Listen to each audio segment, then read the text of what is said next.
مخلوق ہے، تمام مخلوق اس دنیا سے تمام مخلوق کو فنا ہونا ہے۔ کوئی بھی مخلوق اس دنیا میں باقی رہنے والی نہیں ہے۔ کل من علیہا فان، ہر چیزیں فنا ہو جائیں گی، تمام چیزیں نیست و نابود ہو جائیں گی۔ وَيَبْقَى وَجْهُ رَبِّكَ ذُو الْجَلَالِ وَالْإِكْرَامِ، اگر کوئی باقی رہنے والی ذات ہے تو اللہ رب العالمین کی ذات ہے جو ہمیشہ سے ہے اور وہ ہمیشہ ہمیشہ باقی رہے گی، اس کو کبھی فنا نہیں ہے۔ دنیا کی ہر چیز کے بارے میں اختلاف ہے، کوئی بھی ایسی چیز نہیں ہے جس کے بارے میں اختلاف نہیں ہے، لیکن موت ایک ایسی چیز ہے جس کے بارے میں کسی کو کوئی اختلاف نہیں ہے۔ دنیا کے تمام لوگ، تمام بڑے بڑے لوگ اس بات کے قائل ہیں، بڑے سے بڑے انکار کرنے والے لوگ، منکرین لوگ اس بات کے قائل ہیں کہ ایک نہ ایک دن سب کو مر جانا ہے، موت سے کسی کو کوئی چھٹکارا نہیں ہے۔ چاہے وہ مضبوط قلعہ میں رہنے والا ہو، چاہے وہ جھونپڑی میں رہنے والا ہو، چاہے وہ مرد ہو یا عورت، چاہے وہ پڑھا لکھا ہو یا جاہل، چاہے وہ گوار ہو یا گیانی بابا ہو، چاہے کوئی بھی ہو، ہر شخص کو موت کا مزہ چکھنا ہے۔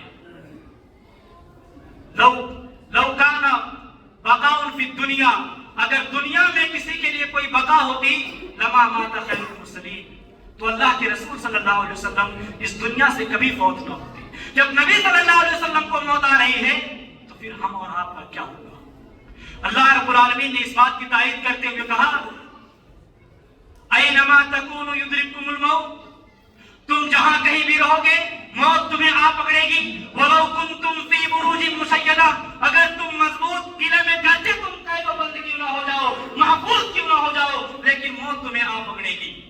ایک اور جگہ تائید کرتے ہوئے ارشاد فرمایا قل ان الموت الذي تفرون منه فانه ملاقيكم ثم تردون الى عالم الغيب والشهاده فينبئكم بما كنتم تعملون، کہ اے نبی صلی اللہ علیہ وسلم آپ لوگوں سے اس بات کا اعلان کر دیجئے، لوگوں کو یہ کہہ دیجئے کہ یہ موت ہے جس سے تم بھاگ رہے ہو، جس سے تم فراری اختیار کر رہے ہو، یقیناً یہ تمہیں آ پکڑے گی، تم سے ملاقات کر لے گی۔ فَيُنَبِّئُكُم بِمَا كُنتُمْ تَعْمَلُونَ، پھر اللہ رب العالمین تم کو آگاہ کر دے گا تم نے دنیا میں کون کون سے گل کھلائے تھے، دنیا میں کون کون سے انجام کیے تھے، تم نے کیا کیا کارنامے انجام دیے ہیں، اللہ رب العالمین تمام چیزیں بیان کر دے گا، آگاہ کر دے گا۔ ایک اور جگہ ارشاد فرمایا کل نفس ذائقۃ الموت، ہر نفس کو موت کا مزہ چکھنا ہے۔ فمن زحزح عن النار، تو جو شخص جہنم سے دور کر دیا گیا، وہ ادخل الجنہ، اور جنت میں داخل کر دیا، فقد فاز، جو شخص جنت میں داخل کر دیا گیا وہ کامیاب ہو گیا۔ ہم سمجھتے ہیں دنیا میں مالدار ہو گئے، پیسے والے ہو گئے، دنیاوی اعتبار سے ہمارے پاس روپیہ دولت ہو گیا تو ہم کامیاب ہو گئے، جبکہ اللہ رب العالمین نے کہا کہ جو شخص جہنم سے نکال کر جنت میں داخل کر دیا گیا وہ کامیاب ہو گیا۔ وما الحیات الدنیا الا متاع الغرور، اور یہ دنیاوی زندگی محض دھوکے کا سامان ہے، سوائے دھوکے کی کچھ بھی نہیں ہے، یہ صرف اور صرف دھوکے کا سامان ہے۔ ہم میں سے ہر شخص جانتا ہے ہم سب کو مرنا ہے، ہم سب کو اس دنیا کو الوداع کہنا ہے، کوئی یہ نہیں جانتا کہ کب مریں گے، کہاں ہماری زندگی ختم ہو جائے گی، کوئی نہیں جانتا۔ اللہ رب العالمین نے 5 چیزوں کا ذکر کرتے ہوئے خصوصی طور پر، ویسے تو اللہ رب العالمین کو پوری دنیا کا علم ہے، لیکن 5 چیزوں کے بارے میں ذکر کرتے ہوئے فرمایا ان اللہ عنده علم الساعہ، یقیناً قیامت کب قائم ہوگی اللہ رب العالمین جانتا ہے۔ وَيُنَزِّلُ الْغَيْثَ، بارش کب ہوگی، کہاں ہوگی، کتنی بارش ہوگی، یہ اللہ رب العالمین جانتا ہے۔ وَيَعْلَمُ مَا فِي الْأَرْحَامِ، ماں کے پیٹ میں جو بچہ پل رہا ہے وہ بچہ نیک ہوگا یا برا ہوگا، یہ اللہ رب العالمین جانتا ہے۔ جو وہ بدبخت ہوگا، وہ نیک ہوگا، وہ کیسا ہوگا، یہ اللہ رب العالمین کو معلوم ہے۔ آج ڈاکٹر کہہ دیتے ہیں 4-5 مہینہ بعد بتا دیتے ہیں کہ بیٹا ہے یا بیٹی، لیکن وہ پھر بھی 100% گارنٹی نہیں لیتا کہ بیٹا ہی ہے یا بیٹی ہی ہے، اس بات کی گارنٹی نہیں لیتا۔ یہ اللہ رب العالمین ہی جانتا ہے کہ ماں کے پیٹ میں جو بچہ پل رہا ہے وہ کیا ہے، وہ بدبخت ہے، نیک ہے، برا ہے، بیٹا ہے یا بیٹی ہے، یہ اللہ رب العالمین جانتا ہے۔ وما تدری نفس ماذا تکسب غدا، تم میں سے کوئی شخص یہ نہیں جانتا کہ وہ کل کیا کمائے گا۔